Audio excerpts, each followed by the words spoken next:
Get one.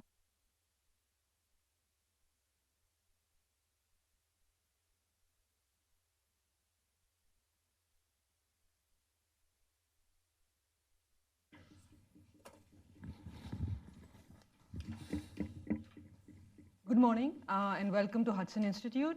For those of you who don't know me, I'm Aparna Pande and I head the India Initiative. On August 5th of this year, the Indian government repealed Article 370, a temporary article of the Indian Constitution providing special status to the state of Jammu and Kashmir. The erstwhile Indian state of Kashmir, the one the Maharaja acceded to India in October 47, no longer exists. Part of it is with Pakistan, part of it is with China, and the part that is with India has now been bifurcated into two union territories. India has always maintained that Kashmir is Indian territory, and the instrument of accession signed by the Maharaja and successive elections demonstrate that the people of Kashmir wish to remain with India. By changing the reality on the ground, Delhi hoped to present a fait accompli. The ostensible reason was to solve the long-standing dual issues of national sovereignty, national integration, and international legitimacy. Pakistan's argument has been that as a Muslim majority area, Kashmir should have gone to Pakistan at partition. Pakistan has nurtured a hard-line Kashmir by the sword lobby that portrays India as an existential threat to Pakistan, a view supported by the country's dominant military. There has been little support right now for Pakistan in its attempts to raise the matter at the United Nations Security Council. As of now, India has also benefited from its friends being willing to give India time to restore the situation in Kashmir to normalcy. However, there are growing concerns over human rights issues in Kashmir, as well as the downgrading of a state into two union territories.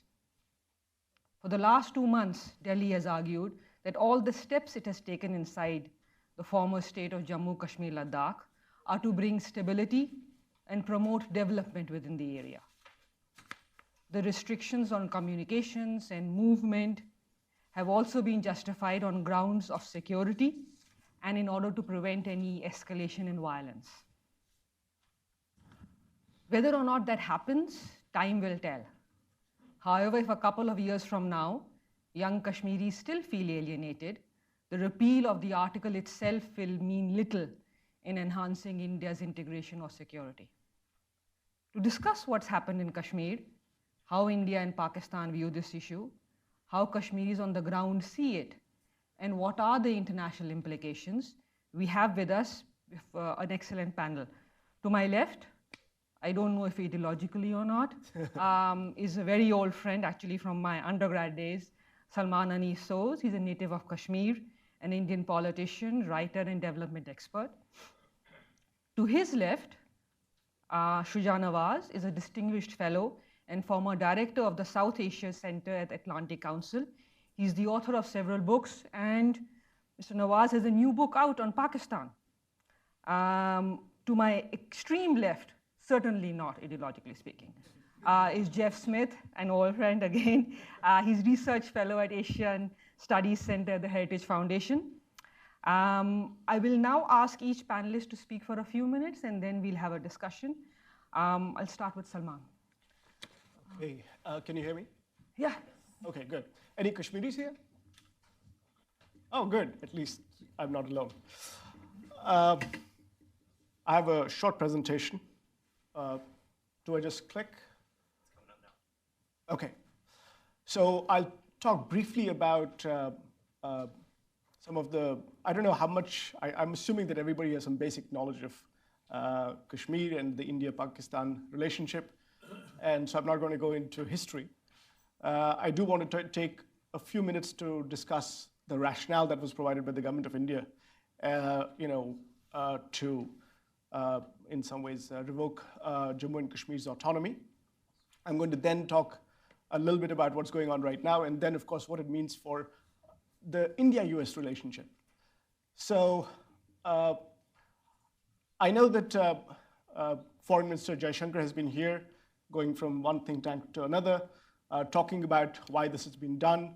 Op-eds have been written, and so I think it's important that I, at least from my perspective, set the record straight. I just want to make sure that everybody understands that I'm speaking here in my personal capacity. I'm not speaking for the Congress Party. My views and the Congress Party's views on this are not necessarily identical. So, development. So we're going to do this.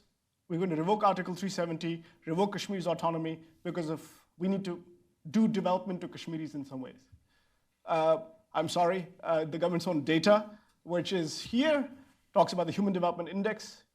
You can't see Jammu and Kashmir's rank there. It's number 11. It's higher than Prime Minister Modi's own state of Gujarat. So development, I think this is a very strange thing, but just wanted to lay it out there. Other assertions, and they're all misleading. This article encouraged terrorism in Kashmir. Article 370 came in the early 1950s. From the early 1950s to 1987, there was no violent extremism in Kashmir, but Article 370 was there. So that justification is totally false. This article, there's a lot of corruption in Kashmir. I'm sorry, in all of South Asia, there's a lot of corruption. Kashmir is not special. In fact, what you may not know is that in the 2019 election in India, the parliamentary election, roughly $8.6 billion was spent. Do you know how much money was spent in the US congressional and presidential election in 2016? $6.8 billion. The per capita income of India is about $2,000. The per capita income of the US is about $60,000. So there is a lot of corruption in Jammu and Kashmir, yes, but there's a lot of corruption in India as well, overall, and Pakistan. So this was a temporary provision. This has become very famous. This was a temporary provision. I'm sorry, but this was not temporary because it was the Kashmiri leaders at that time said we want autonomy only for a few years. It was temporary because J&K's own constitution was being compiled by the Jammu and Kashmir Constituent Assembly. You only have to do a cursory review of history or even a Google search, and you'll find that the context for the word temporary. So that is a very misleading thing to say. I'm sorry that the government of India has been saying this. I don't think they should, but that's the way it is. One provision says that women are discriminated against because under this article, under Kashmir's autonomy, if a woman from Jammu and Kashmir marries a non-state subject, non-Jammu and Kashmir resident, then she loses her property rights, inheritance rights. Totally wrong. There's a 2002 judgment by the High Court of Jammu and Kashmir which says that is not the case. I still don't understand why people are persisting in spreading falsehoods, because I think it may play well with a Western audience. Maybe that's the reason. Please read Dr. Sushila Sani versus the government of Jammu and Kashmir from 2002. False again. So, Kashmir is a pressure cooker. I live it. My father is still under house arrest for transparency's sake. He is a former Indian minister. There are 2 former cabinet ministers under detention. There are chief ministers under detention. I don't have their pictures out here, but Kashmir has been a pressure cooker for a long time. Since the current round of conflict began in 1989, 88 actually, far more people have died in Kashmir than have in the Israeli-Palestinian conflict, more than double. Okay? Minority Kashmiri Hindus had to flee Kashmir. Nobody wants to leave unless there is pressure. They had to flee Kashmir. It's a big void in Kashmir. Big void in Kashmir because Kashmiri Hindus had to flee. Kashmiri children have grown up in conflict. We have lost generations.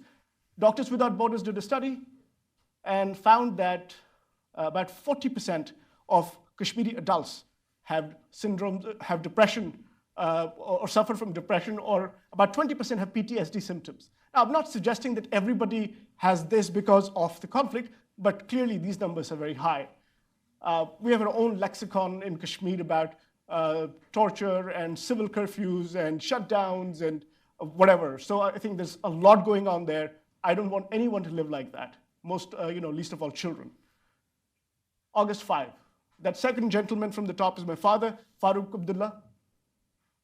son of the great Sheikh Abdullah, the tallest Kashmiri leader, under detention. Umar Abdullah, Mehbooba Mufti, hundreds of, I mean, pretty much think about your own governors in Virginia and Maryland, or your mayor, and they're arrested. There's no written order, nothing. That's the reality. Children are under detention. You don't have mobile connectivity. You know that. You've read about it. You keep seeing reports about it. So I'm not going to get into these details. But there's a widespread concern in Kashmir that the government of India has a plan to change the demographic status, demographic kind of composition of Jammu and Kashmir. They worry about what China has done in Xinjiang, and they think that that is what is going to happen in Kashmir. And by the way, the RSS, the Rashtriya Swayamsevak Sangh, the BJP's ideological parent, if you just go to their vision document, it's on the web. All you have to do is just do a Google search. Here, it says, the ruling party's ideological parent group states that its, Kashmir's, oppressive Muslim majority character has been a headache for our country ever since independence. Okay? So some, plain truths, plain speaking stuff, right? So, since August 5, even I'm thinking, what next? What's going to happen there? I have no idea, honestly. People are upset, there's no doubt about it. By the way, Jammu and Kashmir is a very diverse state. There's Jammu, there's Kashmir, there's Ladakh. Within Ladakh, there's a Buddhist area, there's a Shia-dominated area. In Jammu, there are Muslim areas, there are Hindu areas. So we don't really know what's going to happen, but in Kashmir per se, the valley, where there were 7 to 8 million people, people are not happy. Even though I saw that the National Security Advisor had said that most Kashmiris are happy with what has happened. I think that is Orwellian, frankly. Now, this whole thing is happening within the context of the rise of Mr. Modi and the BJP in India. And I think this is not the BJP of Prime Minister Vajpayee. This is very different BJP. So I know that Mr. Modi comes here, goes to Massachusetts Avenue, and bows down before, okay, one more minute, bows down before Gandhi's statue, right? Or he writes an op-ed in the New York Times about how important Gandhi is. But here's a terror-accused member of parliament of the BJP who just won in Bhopal with a big majority because Mr. Modi gave her a mandate to contest the election. And what does she say? That Nathuram Godse, who was Mahatma Gandhi's killer, was a patriot. Imagine that, a patriot. And she's part of the BJP, she's a member of parliament. Finally, in Kashmir's context, what does it mean for India and the US? I really think that the India-US relationship is extremely important. India can be a great ally in that region, and I think it is needed. It is in America's interest that India become a good, strong force in that region. But sometimes friends have to tell friends some bitter truths and say that the path that you're on is perhaps not the best one for you. Because look at our country, diversity is not a bad thing because that's what you've cherished. Diversity, inclusion. And exclusion is bad, don't do it. That, I think, should be the message from the government of the United States, and I hope the government of India listens. Thank you very much.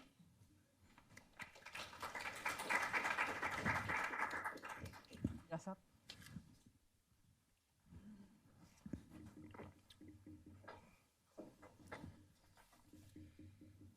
Thank you very much, Aparna, and thank you to the audience for coming in the morning, our first fall day, hopefully more of the weather that resembles Kashmir than Washington has been the last few weeks.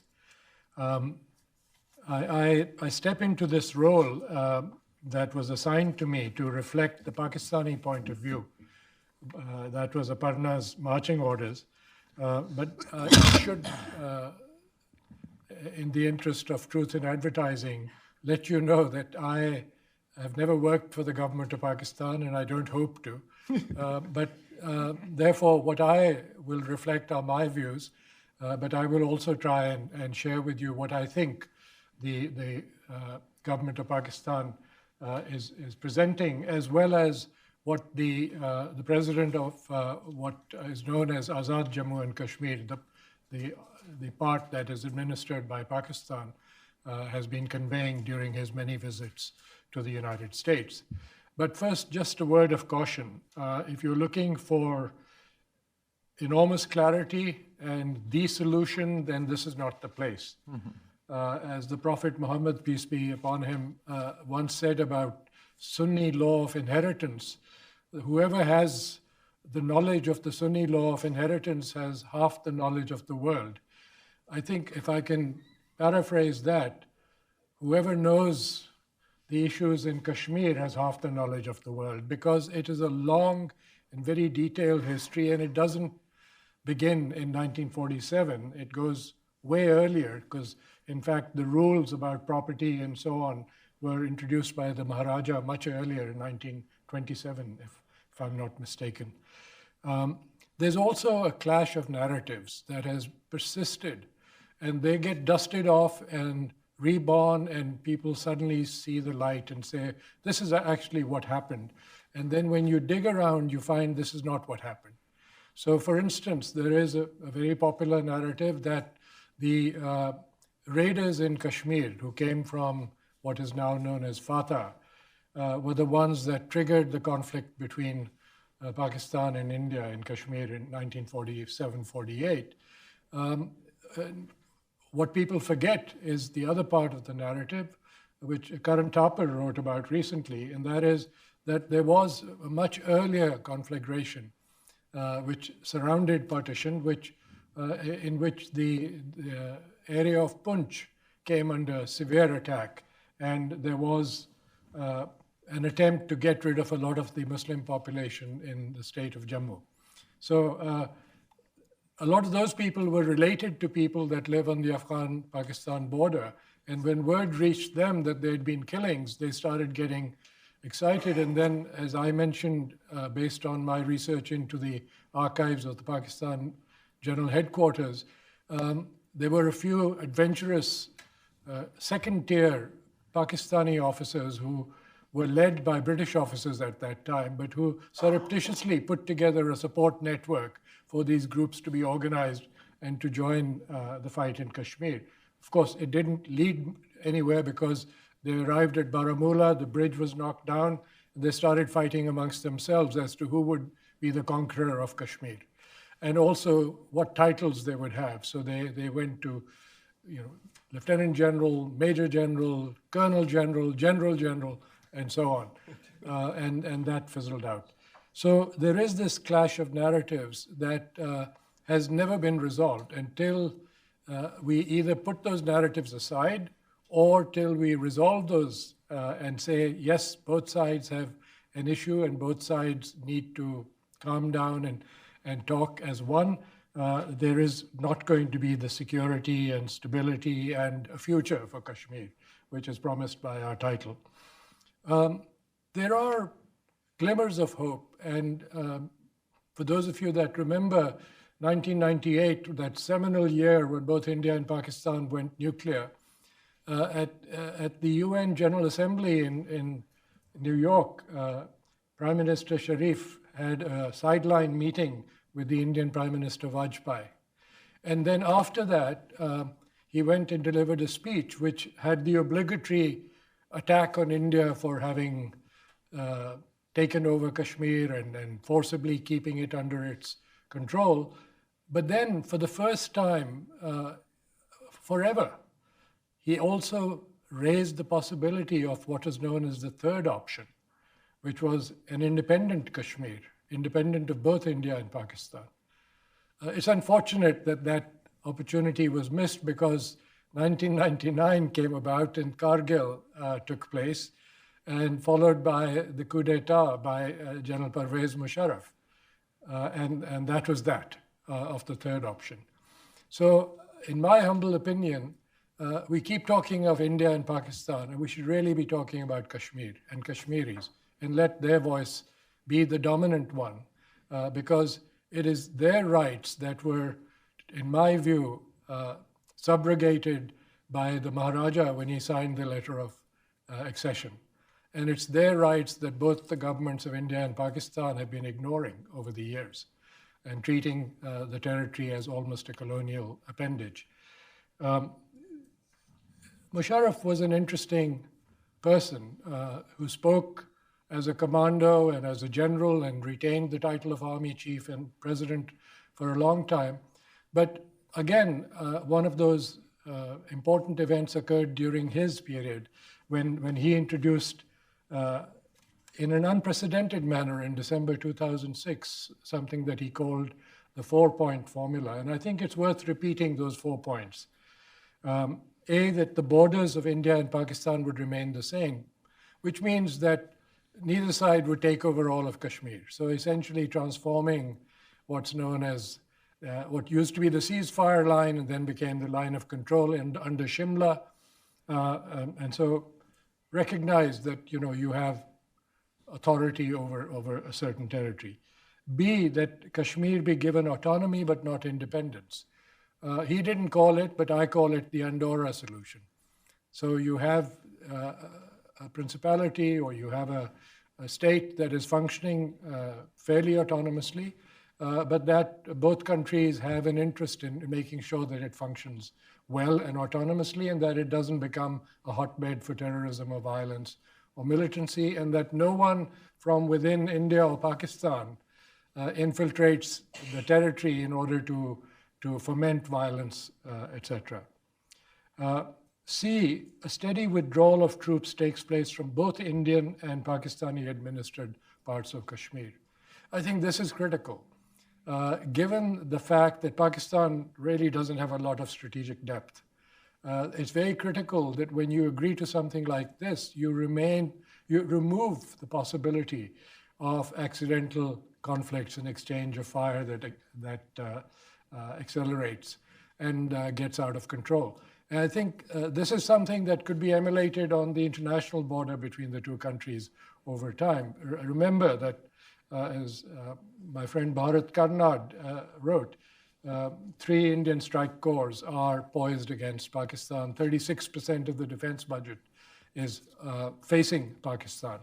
And that is a cause for paranoia in Pakistan and among the Pakistani military, because they're scared stiff about the IBGs, the independent brigade groups, integrated brigade groups, being able to penetrate a very narrow Pakistan.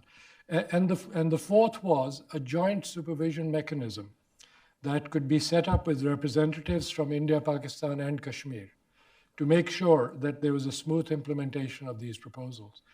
Now, this 4-point formula didn't go anywhere. What we have now is Prime Minister Modi's attempt to take over central control, and he succeeded for the time being. The biggest hope for people in India and in Pakistan and in Kashmir is the Indian Supreme Court, but the way they have been delaying their hearings on this issue, it could be that they will delay it so long that it'll become irrelevant. And there are those that say that this is not just a Pakistan-centric point of view on the part of Prime Minister Modi, but this is a longer-term plan to use the same mechanism to bring other recalcitrant parts of the union under central control. I don't know Indian politics well enough to be able to speak to that, but maybe others in the audience or on the panel can talk about it. So, in sum, although I am a congenital optimist, I am increasingly becoming a pessimist on this issue of security and stability and the future of Kashmir, given the fact that the rhetoric has not subsided on both sides. Yesterday, we had the army chief in Pakistan again declare that Kashmir is the jugular vein of Pakistan. Raheel Sharif used that term. Nawaz Sharif has used that term. Benazir Bhutto used that term. Words are cheap, but the question is, what will the leaders in India and Pakistan do to make sure that the Kashmiris have a voice? They have a jugular vein of their own, and that they remain united and independent and prosperous. Thank you.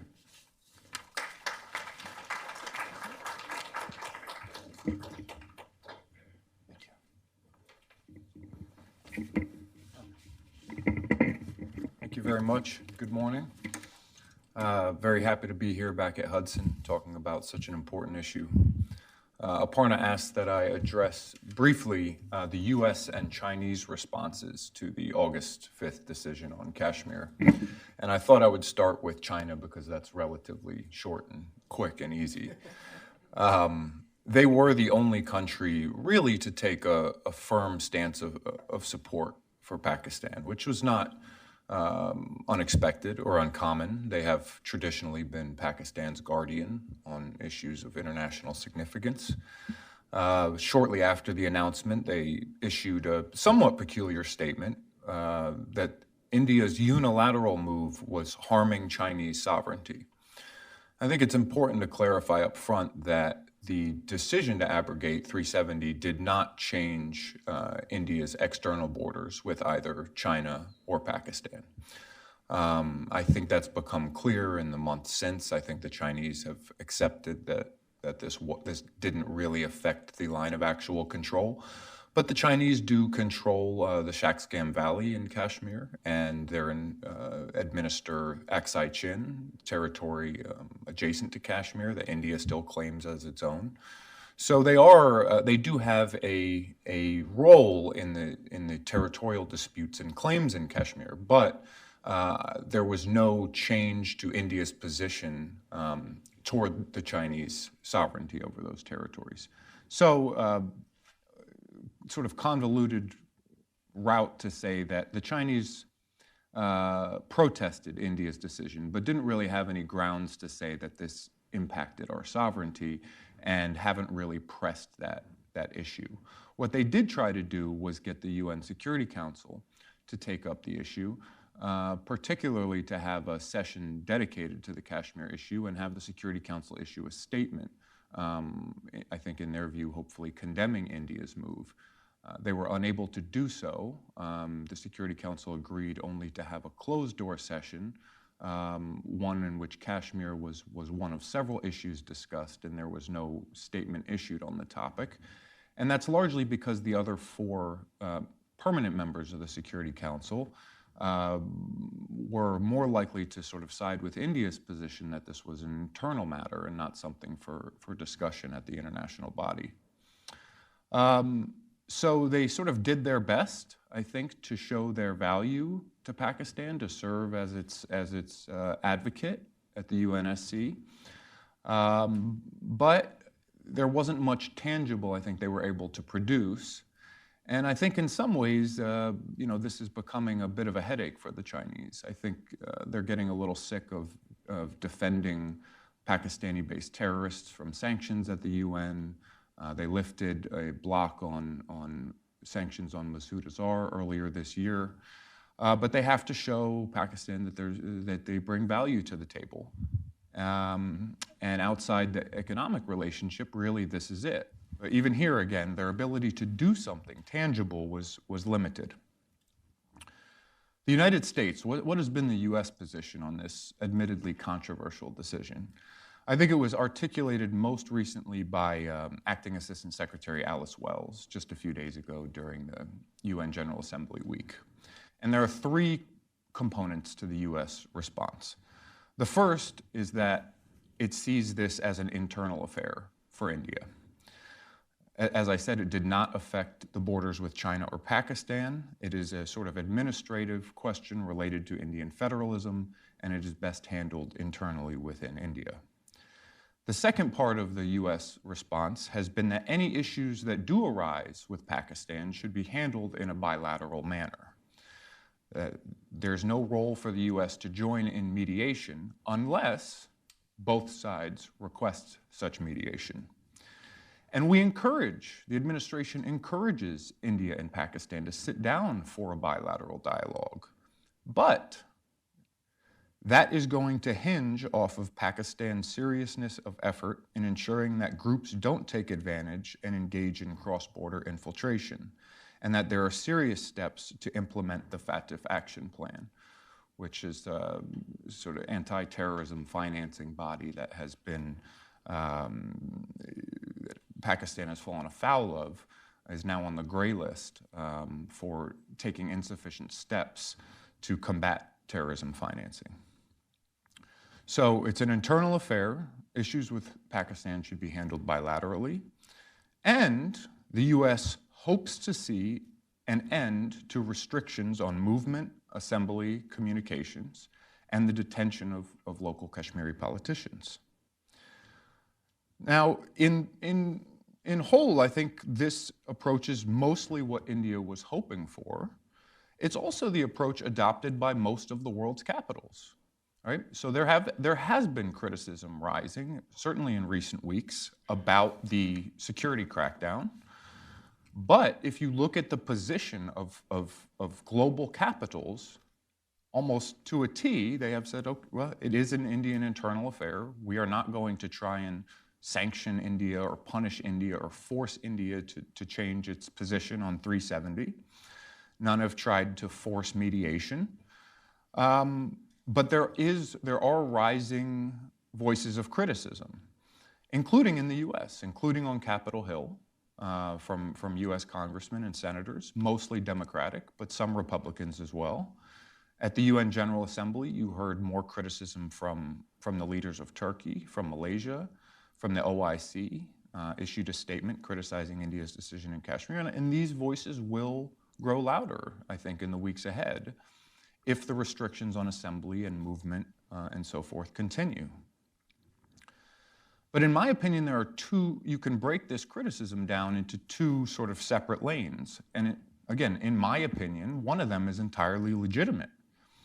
And they question the legality of the move. Can you abrogate Article 370 while you're under governor's rule or president's rule? This is an interesting legal question that I assume will be taken up in the Indian courts. Were the security measures appropriate? Do they need to go on this long? Did the local Kashmiri leaders need to be detained for this long? I don't know the answers to those questions, but they seem like reasonable, legitimate questions to be asking right now. I think they're best handled within India. India is a democracy. It does have an independent judiciary. It does have a vibrant political space. I think those questions are best fleshed out with India, but I think it's legitimate for people to ask them. There's another line of criticism that I find illegitimate, extreme, and irresponsible. And I have to say, much of that, though not all, has come from Islamabad, including from the Prime Minister. That this is a Munich moment, that the RSS and BJP are fascists, that they're preparing for a genocide against Muslims, that this is all being done for ethnic cleansing, that the Indian army is preparing to launch false flag operations. All of these things have either been explicitly said or hinted at by the leader of a country, and almost all of them are lies. Again, it's not just Pakistan. Former US Ambassador William Millam compared India's decision in Kashmir to Hitler's takeover of Czechoslovakia, or Mussolini's takeover of Libya or Ethiopia, or Putin's takeover of Crimea. The so-called world's largest democracy is just a cover for a new authoritarian state. The Washington Post carried an article insisting no one is exempt from the Hindu power paradise Prime Minister Modi wants to build on the subcontinent. Any state that deviates from this vision can be brought under Delhi's thumb in the name of unity. This is, in my opinion, misplaced. We admittedly do not have a clear picture of exactly what's happening in Kashmir right now. There are journalists trickling in. There are videos coming out. But we don't know exactly how many people have been arrested. We don't know exactly how many people have been affected. We don't know exactly when it'll end. We do know that there has not been mass violence, mass killing, and mass death, as some people might have feared after such a controversial decision. This is the reason the Indian government gives for implementing extra security measures. And Foreign Minister Jaishankar has said, if it's a trade-off between a loss of life or a loss of communications, we will take a loss of communications every time. So I'll just end with why they may be implementing these extra security measures. I think we forget, Kashmir, it's a sad state of affairs, but it has been a virtual war zone for a long time. And it has gotten much better from the heights of violence in the early 2000s. In 2001, there were 4,500 casualties reported in Kashmir. Unbelievable. It's come down significantly from those numbers. down to a low of 174 in 2015. But in the last few years, violence has been rising again. And it notched up to 450 deaths last year. And just earlier this year, the deadliest single attack ever on Indian security forces took place, which prompted a mini sort of escalation scenario between India and Pakistan.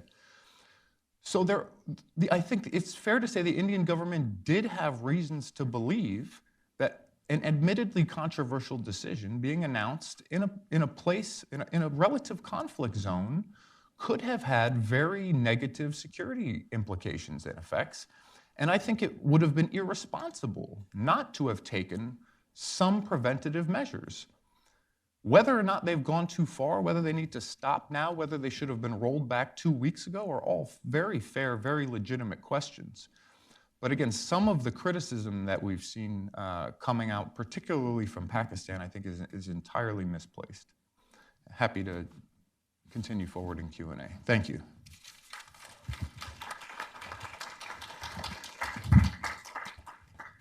I'm going to use my prerogative as moderator to have a discussion on the panel before I open it up.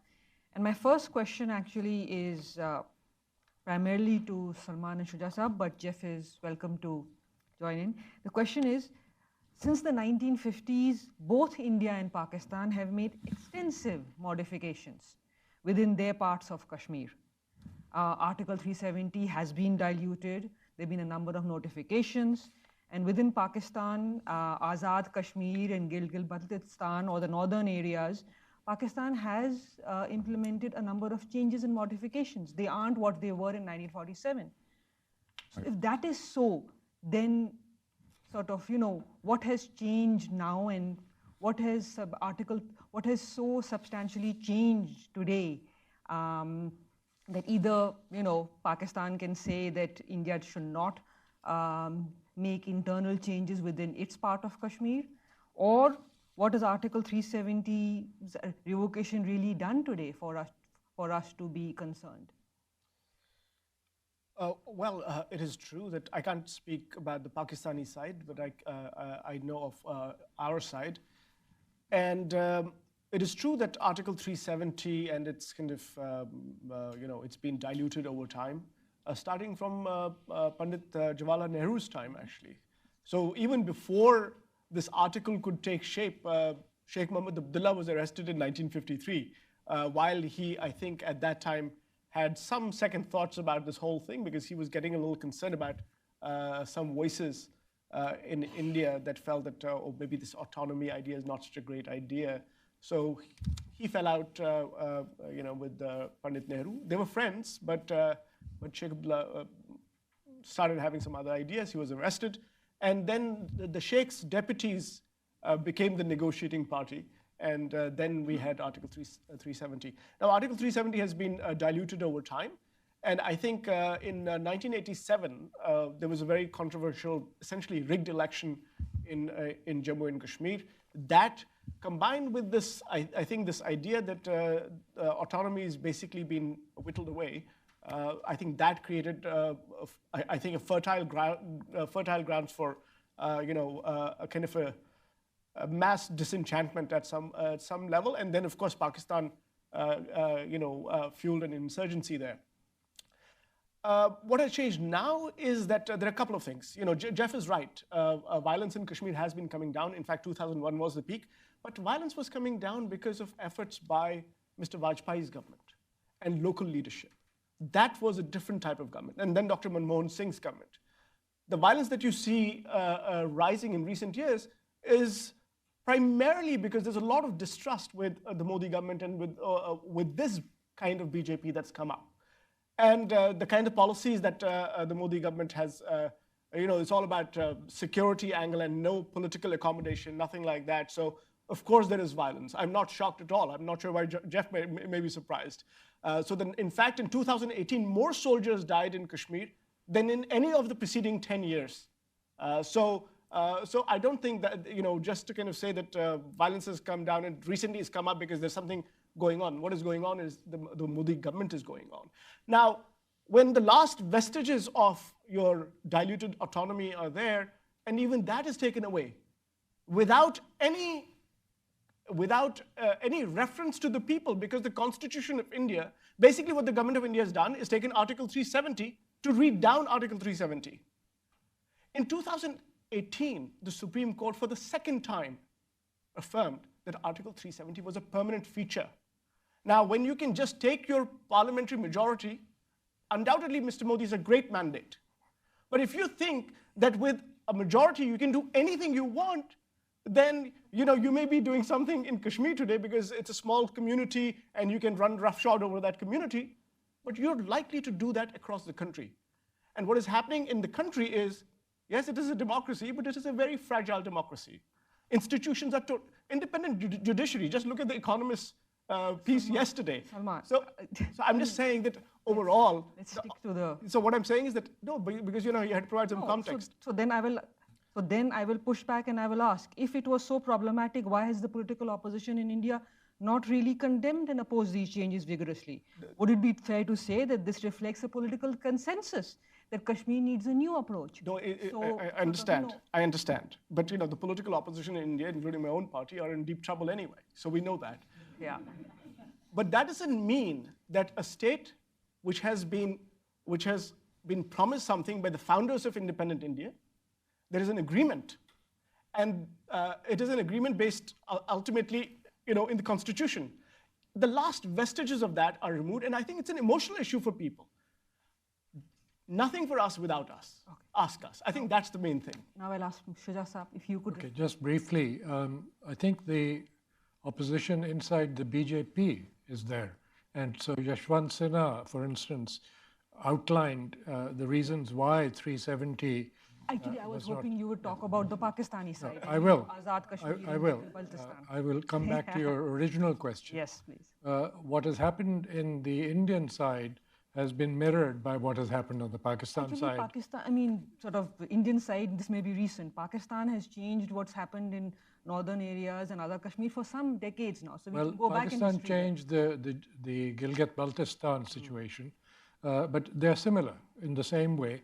However, I recently had an opportunity to ask the president of Azad Jammu and Kashmir this question, and they're doing this in the context of if ever there is a resolution, and now I'm quoting him, then all of Kashmir, including the area that was ceded to China, would be part of that solution. Now, that may be pie in the sky, but the reality from the outside looking in, from my perspective, is the following. I think by taking this current step, the Indian government has basically trashed all the historical context of the Kashmir discussion and debate, and it's now essentially solidified the boundaries, including the change from the line of control to a kind of an international boundary, which means that despite all the rhetoric from Pakistan that Kashmir will become Pakistan and all of Kashmir will become Pakistan, and the rhetoric from the Indian side that we will take over POK, that's not going to happen. And I think that may be the sad reality, which brings me back to my original point, that where do the Kashmiris figure in all of this? I have two follow-ups for you. Jeff. If the Pakistani establishment cares as much about the Kashmiris as they say they do, they have a funny way of showing it. Freedom House does one of the better sort of surveys of freedom in the world. And across every indicator that they count, Kashmiris on Pakistan's side of the line of control are half as free as those on India's side of the line of control. Those on Pakistan's side of the line of control have been denied more rights, face greater repression from the security forces, have been denied basic human dignity in many respects. And the idea that Prime Minister Khan cares so deeply for the people of Kashmir, his rhetoric has tried to inflame, he's lied about the situation there in an attempt to inflame and incite rhetoric and violence, because that serves Islamabad's political agenda. It helps us if there's violence in Kashmir because it shows how bad the Indians are. How does that help Kashmiris? When you want to provoke a cycle of violence to serve your political point. He wants them to end restrictions now, but he says there will be a bloodbath as soon as you end restrictions. He wants to see that because it helps him politically. It doesn't help the Kashmiris. If Pakistan cares about Kashmiris, then it should do better for its own Kashmiris first, and then it can worry about those on the Indian side of the line of control. I wish I had the same insight into Imran Khan's brain that you do. Well, I'm going by his public But, statements. but you're reading things into his mind. The reality on the ground, and this is not the official Pakistani position, is that currently you have a clampdown on the Indian side of Kashmir, and the Pakistanis, and this is their narrative now, they say foreign press is welcome to come, and they've been going there. The JKLF has a group on the Pakistan side of Kashmir, and they're operating openly and independently.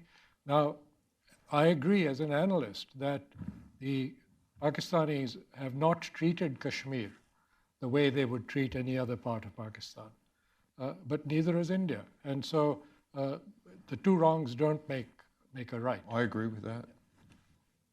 I guess my follow-up question for all three of you would be, this is something which Shuja have mentioned, which is that, is it that both sides would like the current border to be the international boundary? And I'll go back to 1972, 1972 Shimla Agreement.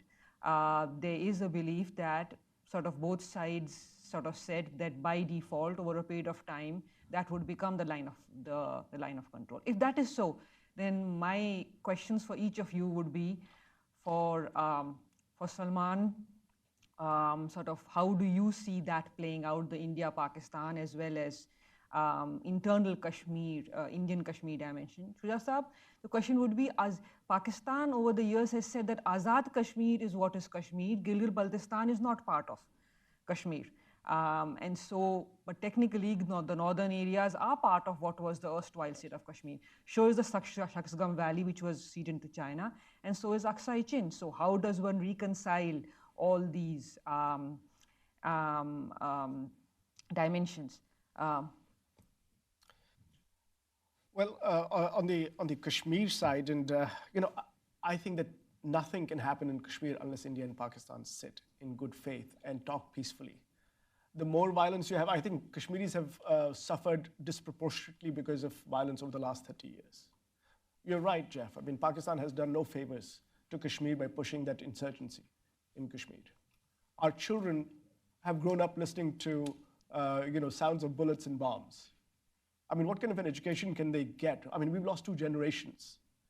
I think, look, India is not, unless there's some sort of a continental shift, these 2 countries are going to remain neighbors. They've basically been together before 1947. They're brothers and sisters, I guess. We are a small community. We see, that this is a challenge in some ways for the region, but this could be an opportunity. I mean, we have so many pressing concerns in these 2 countries. There's so much poverty. There's so much going on.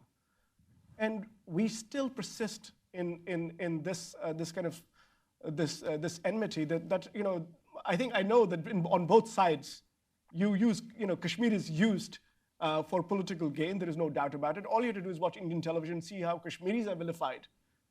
Anytime there's an election, Kashmiris, these are jihadists and all this and radical, and Modi should do this to them and that. It's almost like we're all terrorists.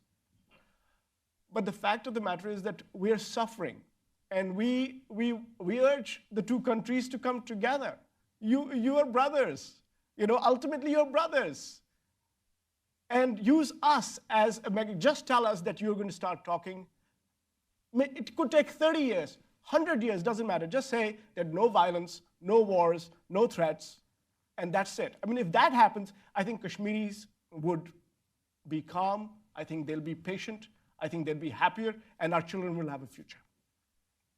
I think Prime Minister Manmohan Singh had echoed the sentiments that you expressed, which was to make the line of control irrelevant. And that's very critical because they talked of trade and the bus traffic and so on, but there's no comparative advantage in terms of trade between different parts of Kashmir. It's all Kashmir. So it's just a question of whether you want your apples from Srinagar or Muzaffarabad. They're still apples. So that's not going to work. The question really is, how do you allow the Kashmiris to come together and you allow them to function in that capacity? And all the other administrative things like what happened to GB, the Gilgit-Baltistan, or what happened to Aksai Chin, or what happens to Ladakh, they will fall by the wayside once you reduce this level of tension and hostility. As you know, Aparna, I mean, we've been working together on many of these issues for the last so many years. I spent 6 years waging peace between India and Pakistan. What Salman says is music to my ears. The trouble is, you have politicians in Pakistan and in India who are really appealing to the base levels of their hardcore supporters in order to ensure the next electoral victory. And they're under immense pressure economically, both sides. The Pakistani economy is not doing as well as it should. The Indian economy is below par. And it's very critical that they divert attention. And this Kashmir offers an opportunity. That's my cynical view. Before I ask Jeff to weigh in, I'd like to add a dimension. You can just skip me weighing in. No, never. Which is that we have not talked about one of the issues which prevents a discussion between the two countries, which is terrorism. There is an issue of terrorism. There's an issue of terrorism within Kashmir. There's an issue of terrorism from groups based inside Pakistan, which operate inside Kashmir. So, and India's argument has been, for the last few decades, we will talk to Pakistan as long as there's a discussion of Kashmir, of terrorism first and foremost. So I will let Jeff start off with that and then ask both of you to pitch in as well. Yeah. Well, I mean, there's not much more that can be said about this subject that hasn't already been said. I think it's very clear, very obvious to anyone who's looked at this question that terrorism has been a big issue, that terrorism has been propagated by the Pakistani state, by the ISI. They have links to terrorist groups. They have supported them in Afghanistan, in Kashmir. There's not, it's not a debate. I mean, that's very obvious. Which is why, in fact, I read Assistant Secretary Wells's statement verbatim, because it is the US position now that we encourage dialogue between India and Pakistan. But it's sympathetic to the Indian view that for that to happen, there has to be a crackdown on terror groups. This was, Prime Minister Modi made an attempt at outreach with his neighbor. And it's of the BJP's opinion, I think, that when they reached a handout, it was met with another terror attack. And they believe that for there to be an honest dialogue, there has to be real movement against these terror groups. And there has periodically been cosmetic action against these groups. And it's kind of gone up and down. But if you look at the actual assessments by US military commanders, by the US intelligence community, there has yet to be a fundamental shift in the strategic mindset, in the strategic approach of the Pakistani establishment to abandon these groups. And so really until that happens, I think peace will remain elusive in Afghanistan. I think peace will remain elusive in Kashmir. And I think comprehensive dialogue between India and its neighbor will remain elusive. And so, it's a very unfortunate situation, but that's where we find ourselves right now. I think the US has a very important role that it hasn't played, which is to have a more medium-term, longer-term perspective. And because it has a relationship with both India and Pakistan for different reasons, different objectives, it can use that leverage, particularly with Pakistan, given that they have publicly stated now, the army chief has said this, and so did the prime minister, that only the state must have the monopoly in terms of armed power within the boundaries of Pakistan.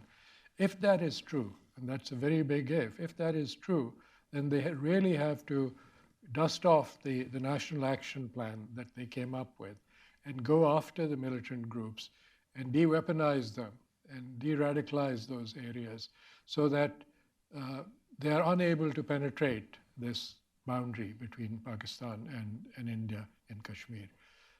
Unless, and this is a verifiable action that they can take, if they don't do it, then despite their best efforts, this will continue to happen. Indeed, for me, when I just finished my new book, I was trying to get a sense of how large is the militancy inside Kashmir on the Indian side. And the best estimate I got was 400 to 500 militants, armed militants. But the thing is that the youth of the valley and the youth of the Muslim youth are all militant in the sense, but they're not armed. And so that's really where the recruitment occurs. If you kill 250, then 250 step up. And this is where the groups based in Pakistan find their resonance, and they find ways of infiltrating with or without the support of the authorities. But I go back to the point, if Pakistan is serious about removing militancy from inside its own borders, it is in its own interest to do so. It will not only help with India and Kashmir, it will help Pakistan in general. Salman, you want to add something? You know, you only have to go back to 2002. Look at the period from 2002 to 2007, and you'll see that things in Kashmir were looking up, actually, despite the fact that the facts on the ground were similar. But I think people had a sense that the government in New Delhi and the government in Islamabad, there was something going on, and there was a level of trust for, I think, Prime Minister Vajpayee that I haven't seen for any Indian Prime Minister in my memory, more than I think Dr. Manmohan Singh. Because I think the sense was that BJP is in power, and this is the BJP's Prime Minister, and he seems to be talking about humanity and democracy and things like that. I think that was a good period. Estimates of the government of India as far as militants are concerned is about 100 to 200. I've been hearing this number for the last 3 years now. Militancy has come down. There's no doubt about it. I don't know how it can be eliminated. I have no idea.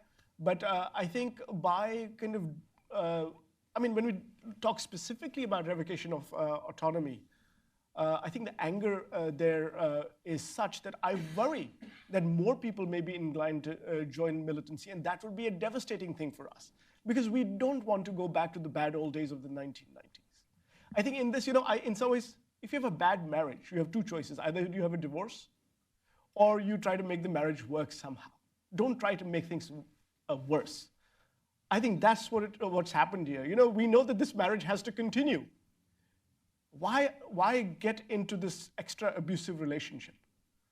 Why? What for? I don't understand.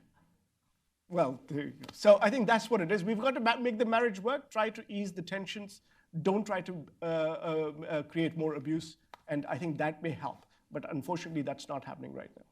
I'll now open it up to the audience. I would request you to please wait for the microphone to come to you.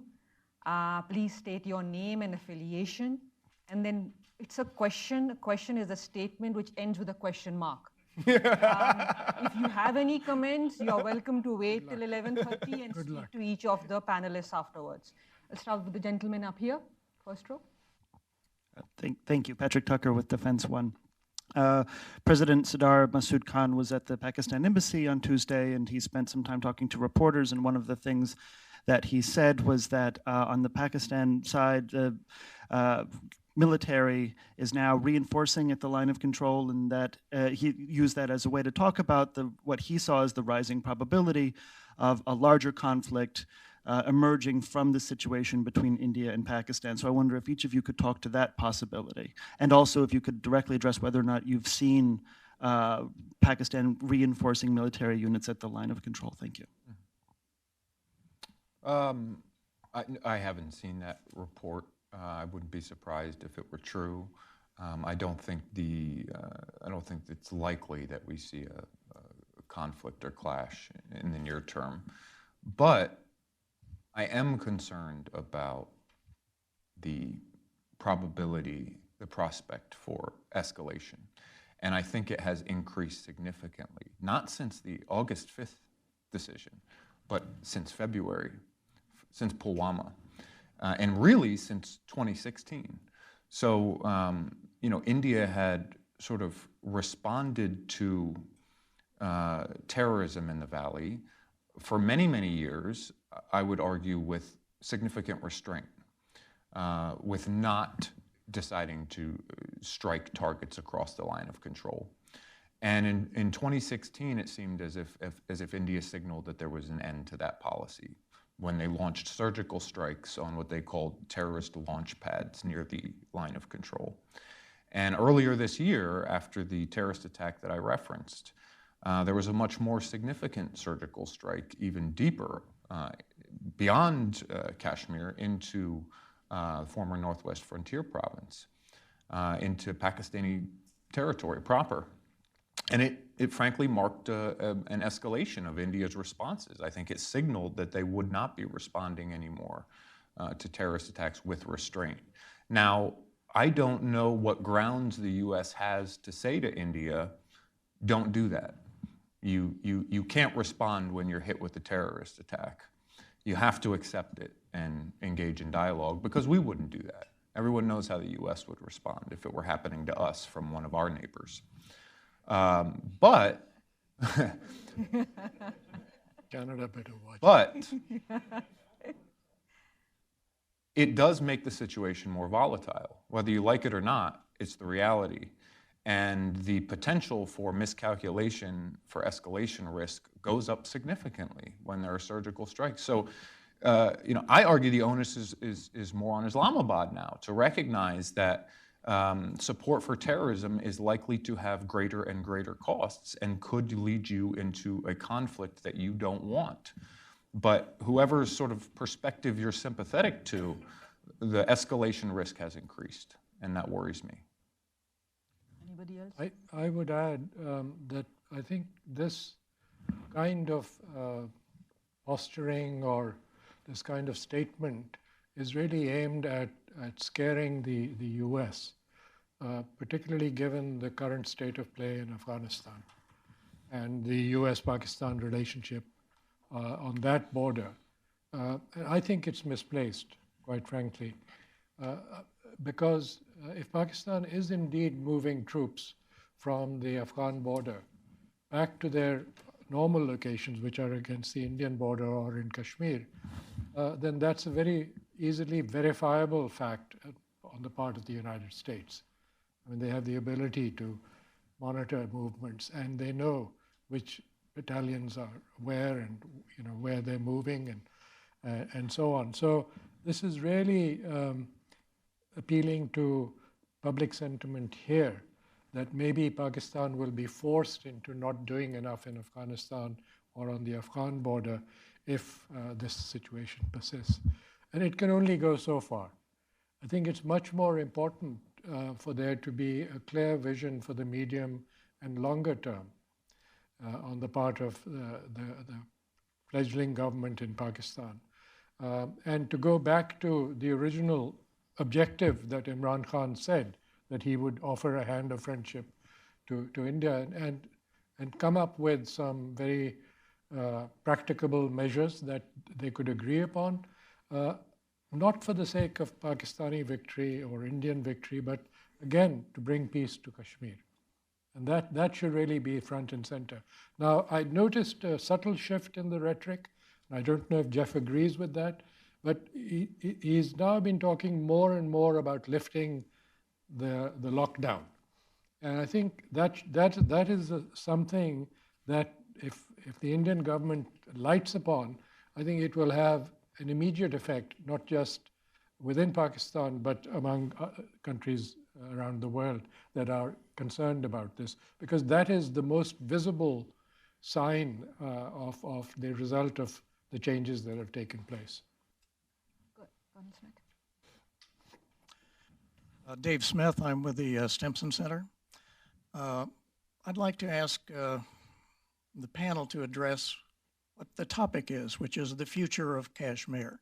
And I'm not talking about years and years and generations in the future. I'm talking about the next 6 months. So for Salman Saab, What is your assessment of how long the government of India will maintain the present curfew and the present restrictions on Kashmir, and what will happen when and if they are lifted? I'm talking about not only the people in the valley, but I'm talking about the political parties that formerly worked with New Delhi. Second, Shuja, I'll give you the question that I asked you before the session. What is Pakistan going to do in the next 6 months, and who will be in charge? Is it Imran Khan that's going to be in charge, or is it General Bajwa that is going to be in charge? On Kashmir over the next 6 months, first of all, in Kashmir, we don't have a curfew in the normal sense of the word, right? I mean, people can move around and they can't assemble. You can't have, there are restrictions on assembly. There are restrictions on mobile connectivity and the internet. And of course, pretty much the entire political, what we call the mainstream leaders who worked within the constitutional framework, pretty much everyone is detained.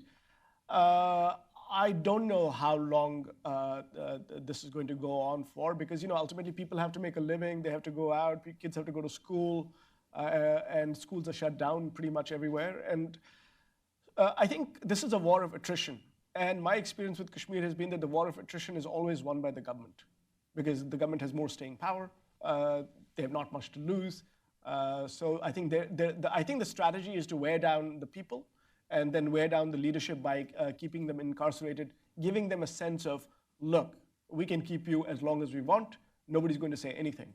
I mean, if, by the way, Jeff, the judiciary was totally independent, by now the judiciary would have actually said, you cannot suspend basic rights and you cannot arrest everybody just because you want to. So that has not happened, and I recommend to everyone that they read The Economist's scathing article on in the India's judiciary. This is from yesterday.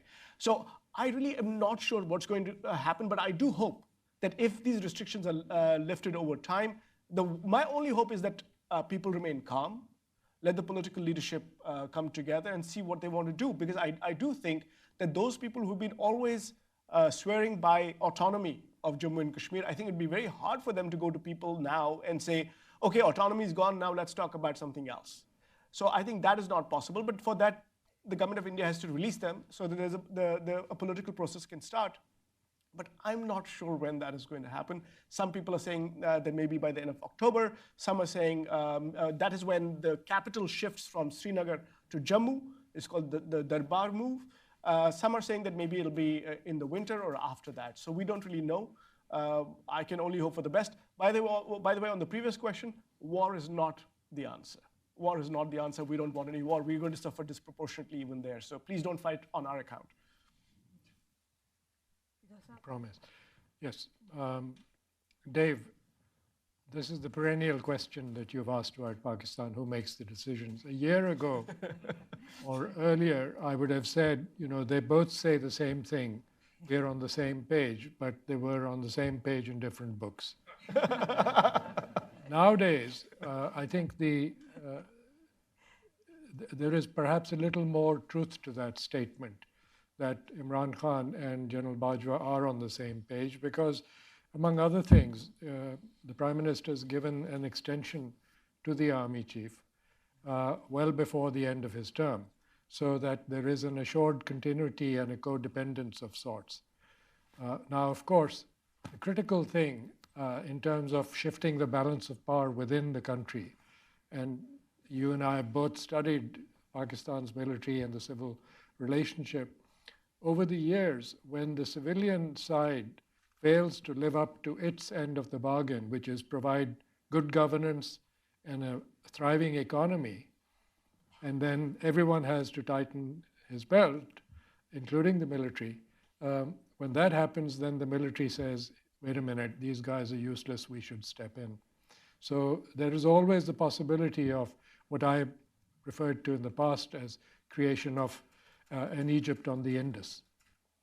But currently, I don't see that happening, because there is this bonhomie, there is a rapprochement, there is frequent consultation. Putting the Army Chief on the National Economic Council is a good example of that. There's they've co-opted each other into a partnership, which means that they will make decisions together. This is Seema Sirohi. I'm a columnist based in Washington. My question is to Mr. Shuja Nawaz. I know we've been discussing this issue about the primacy of the Pakistan Army for years on end. What, in your opinion, will it take to change its mindset? Because when it comes down to brass tacks, we know that unless that happens, nothing fundamental is going to change on the ground. We can have all these nice discussions as to, what India should do, what, Kashmiris should do, how we should feel, etc., etc. Seema, you used a very loaded word, brass tacks, which has a history in India and Pakistan. As an outcome of that thinking is the integrated battle groups, which are now actually physically taking shape on the border between India and Pakistan. And these are not defensive. These are really meant for very quick offensive moves. And I think that's the paranoia that captures the Pakistani military mind. And when you have a generation of officers who came up under Zia's highly Islamicized regime, who went through the military academy with high Islamic bent of teaching and so on. And then you had this abrupt shift towards fighting fellow Muslims inside their own boundary.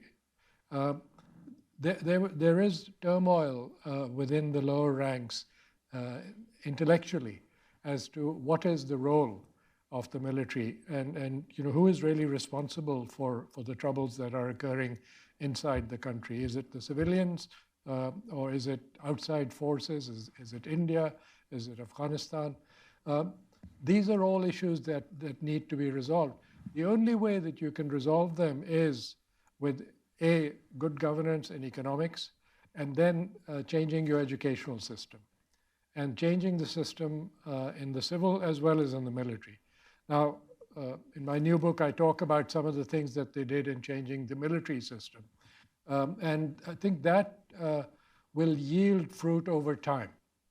That, as people start coming abroad for training to the United States, or they continue going to Germany or Australia, they get exposed to very different cultures. And I think it's very critical for that kind of exposure to continue.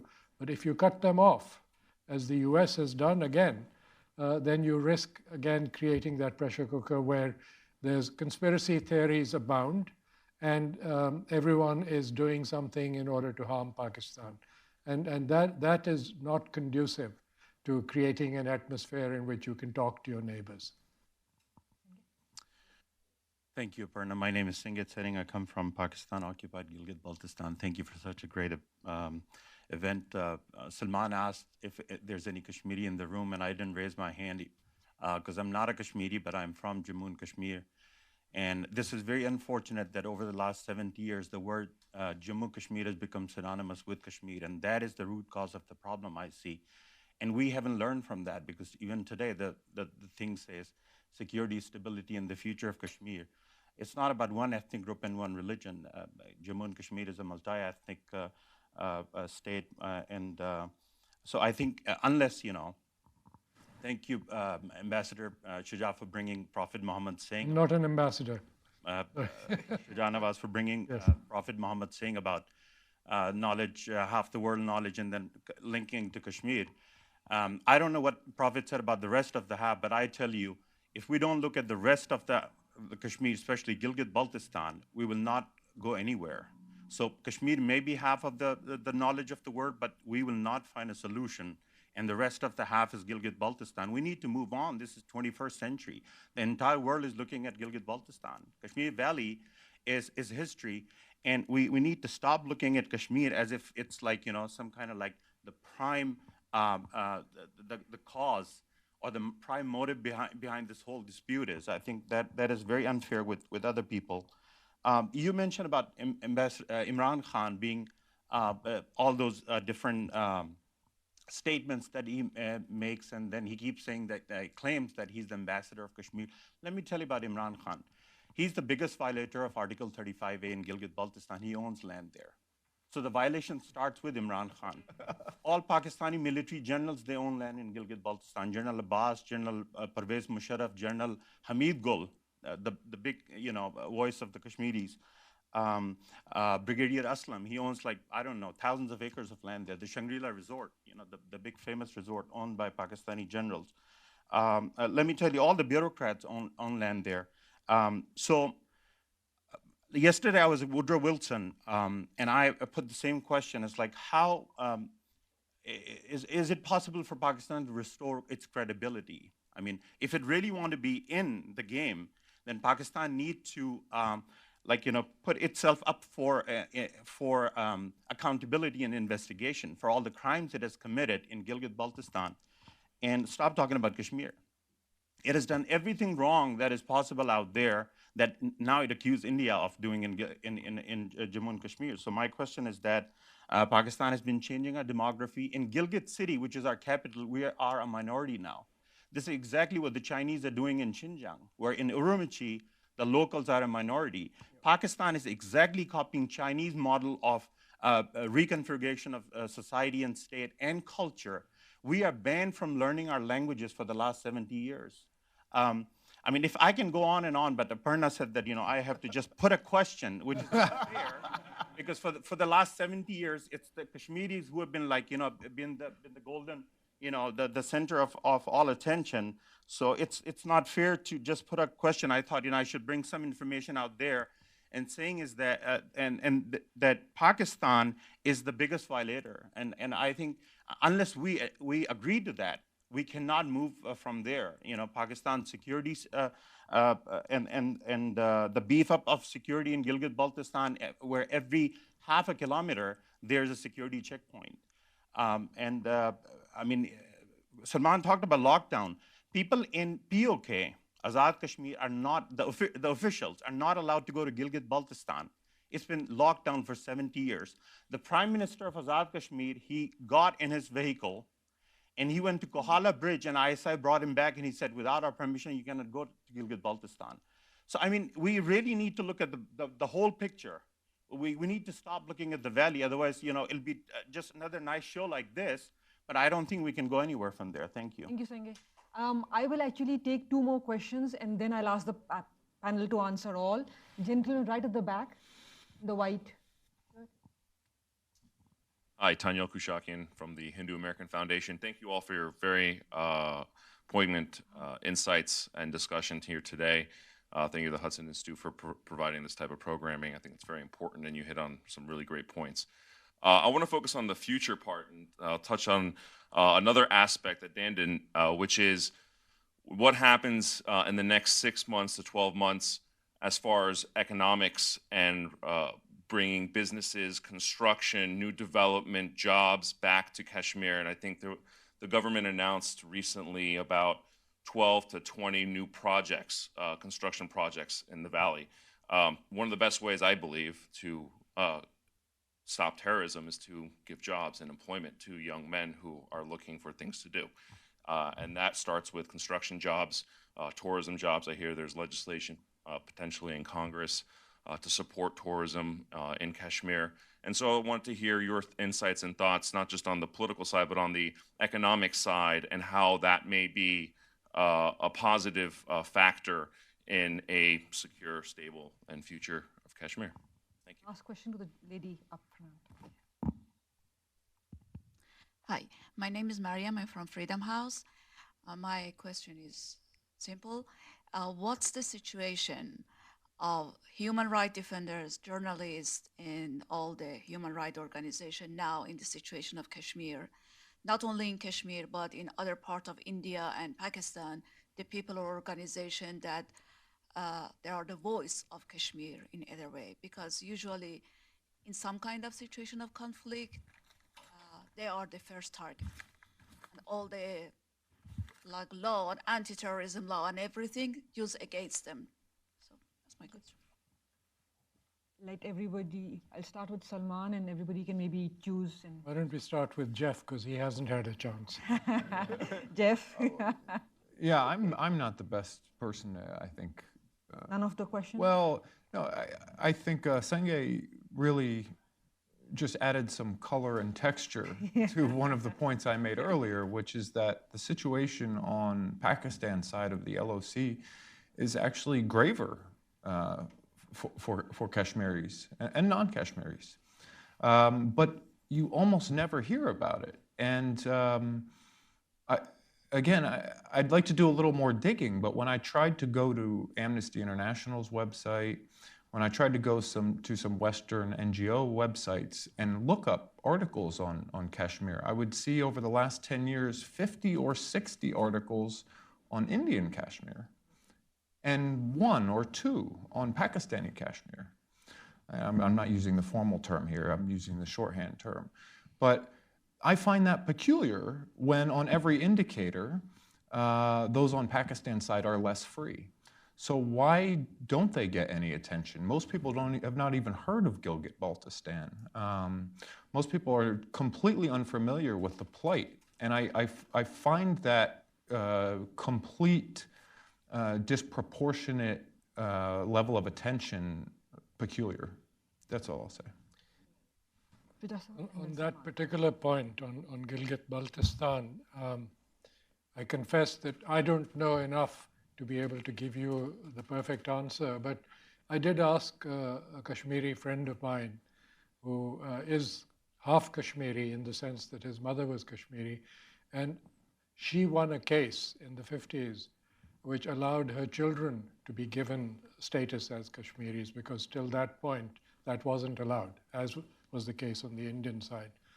When I asked him about Gilgit-Baltistan, he said very reluctantly that he had been following what he thought was an attempt at changing the population structure because of the previous ethnic and sectarian mix.